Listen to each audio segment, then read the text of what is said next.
Как сделать национальный промысел привлекательным для молодежи и закрепить молодые кадры на местах. Передать навыки и сохранить традиции – основная задача детского движения «Юный оленевод». О том, насколько это получается успешно в селе Иенгра Нерюнгринского района, Сергей Козюра.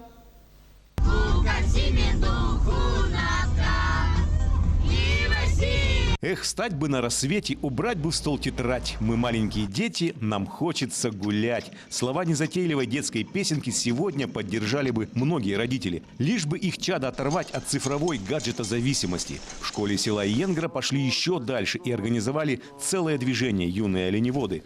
Помимо внеклассной теории, по выходным и на каникулах проходят практические занятия. Я с нетерпением жду этот день.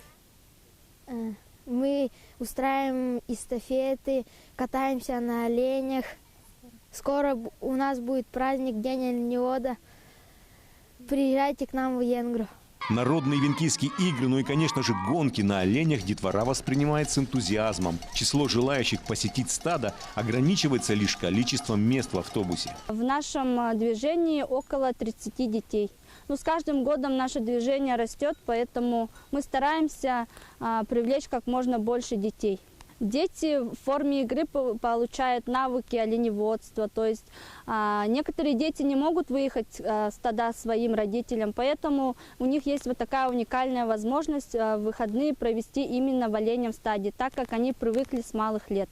И стараемся мы поддерживать эту идею. В начале марта в Иенгре пройдет традиционный праздник День оленевода, на котором многие воспитанники этого движения продемонстрируют свои навыки, приняв участие в гонках наравне со взрослыми. Таким образом, ивенки Нерюнгринского района продолжают традицию воспитания юных оленеводов. Сергей Козюра, Нерюнгри.